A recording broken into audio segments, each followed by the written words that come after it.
ताई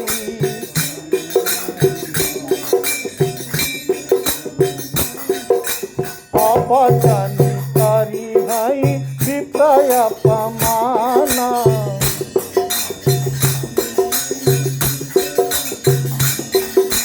जान सुशांत अंत समाना। दूध के जरल मुंह आदमी क्या करेला जी? दूध का जला इंसान छाछ को फूक कर पीता है डर कर। काकभुसुंडी जी इतने डर गए, इतने डर गए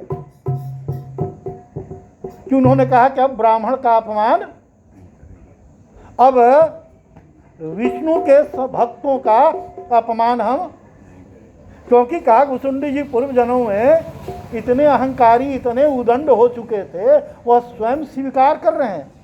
रामचरितमानस के माध्यम से जो संदेश हम लोगों को ये मिल रहा है कि अगर भगवान शंकर की तुम पूजा कर रहे हो तो विष्णु का अपमान मत करो।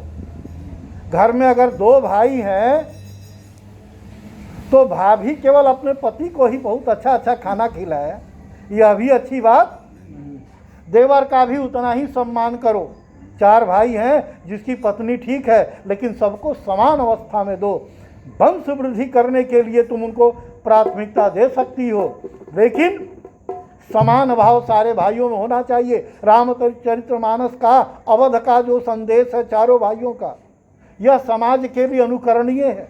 काकभुसुंडी जी भी गरुड़ महाराज को कह रहे हैं कि जन्म से मरने में अगर गुरु अच्छे नहीं होते तो काकभुसुंडी को इतना वरदान कैसे मिलता कि जाओ तुम 1000 जन्म लोगे, लेकिन किसी जन्म में परमात्मा जो हैं वो अवतार लेते हैं, गर्भ में नहीं आते हैं। गर्भ में आने पर असहनीय पीड़ा होती है, मलमूत्र के जठर में हम पड़े हुए होते हैं। भगवान से प्रार्थना करते हैं कि हे प्रभु, अब अत्यंत कष्ट हो रही है। माँ अगर खट्टी मिट्टी खाती है, जिस माँ के गर्भ में हम पल रहे हैं उनके व्यवहार से आपको सुख और दुख प्राप्त होता रहता है, वह कर्मों के आधार पे भी होता है।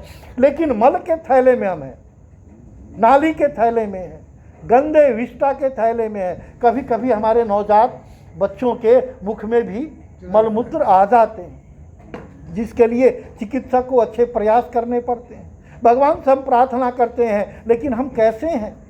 यह प्रभाव कलयुग का कितना बड़ा है कि भगवान से वहाँ प्रार्थना करते हैं कि आप मुझे जल्द से जल्द बाहर करो, मैं आपका नाम लूँगा। लेकिन आकर बालक कहता है कहाँ कहाँ, झूठ बोलना शुरू, क्या हम कहाँ कह ले रही, उन्हें झूठ बोलना शुरू कर दिया। काकभुसुंडी जी कह रहे हैं कि हमारे साथ जो दुर्घटनाएं हुई हैं, मैंने जो अपराध किया है, मैं वैसा अब करना नहीं चाहता है। इसीलिए जैसे मैंने अभी कहा नारद भगवान का कि वो सेठ ने अच्छा कर्म किया था, इसलिए उसका जन्म काशी में ही हुआ। और काशी में ही नहीं हुआ, वह आस पास में ही हुआ जहाँ उसका प्राचीन घर था। नारद जी ने कहा कि देखो पार्षदगण, वो अपने दुकान को पहचान रहा है। उसको लगा अरे उसके शारीरिक संरचना में परिवर्तन हुई है, वह इंसान से बकरा हो गया है, लेकिन उसके ज्ञान है कि यह मेरा बेटा है, यह हमारी दुकान है। जिस दुकान को मैंने खून पसीने से इतना बड़ा किया, वो अपना दुकान समझ करके जा करके बड़े प्यार से भूखा दाल को खा रहा था। और पूर्व जन्म में भी उसे चना का दाल बड़ा ही प्यारा था।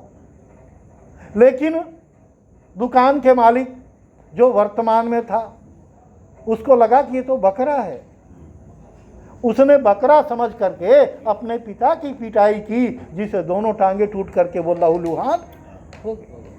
तो रामचरितमानस का संदेश है कि बड़े प्यार से 500 किलो जा करके हम बकरा खाते हैं।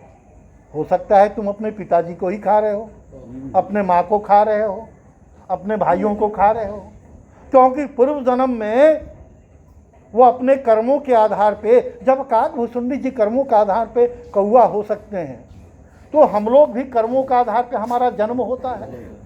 और उस कर्मों के आधार पे हम सुख और दुख को प्राप्त करते हैं।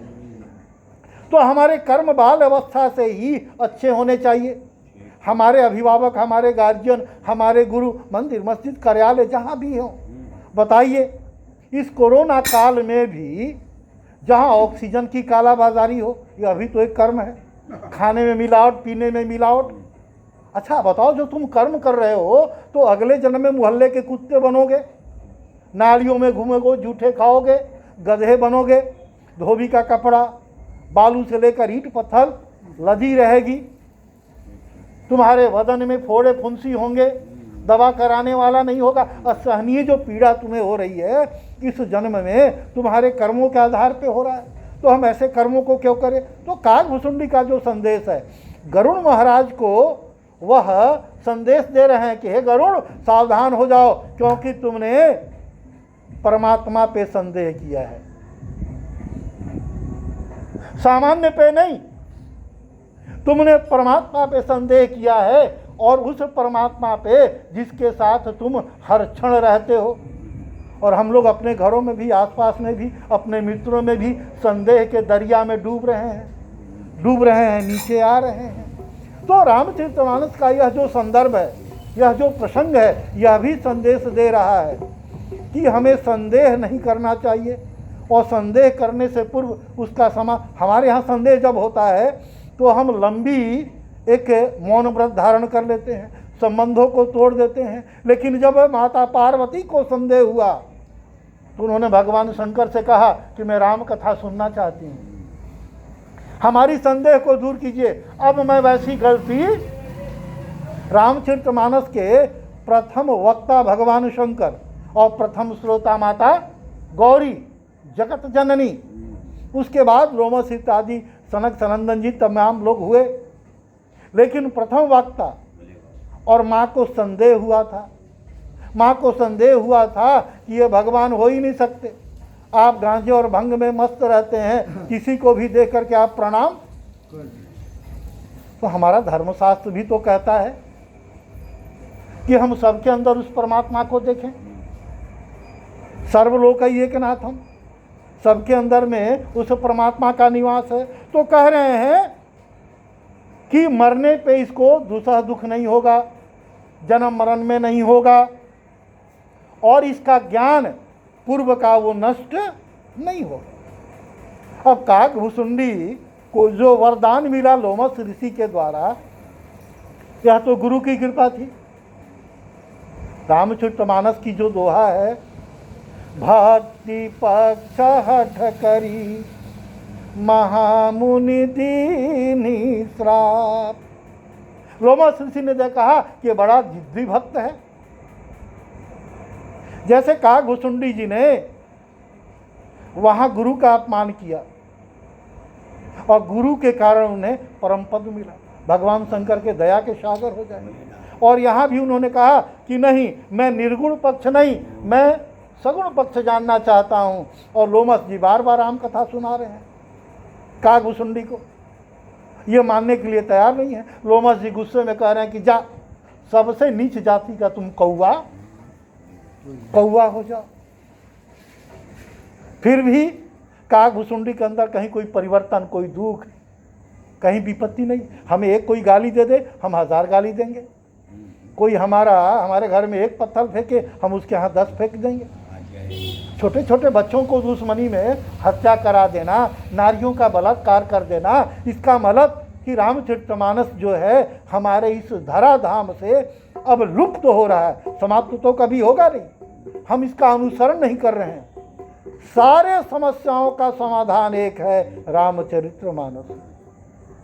रामायण का पाठ अगर घर घर में हो, रामायण के कुछ ही अंशों को अगर हम अनुसरण करें, जैसे प्रेरणा स्वरूप काकभुसुंडी का जो संदेश है कि वो कह रहे हैं कि अब गलती नहीं करना चाहिए, मैंने जो किया उसका मैं अभी प्रायश्चित कर रहा हूँ। इस संदेश को सार गर्भित अपने जीवन में पालन करें तो हमारे लिए हमारा जीवन धन्य होगा। बोले वृंदावन बिहारी लाल की जय।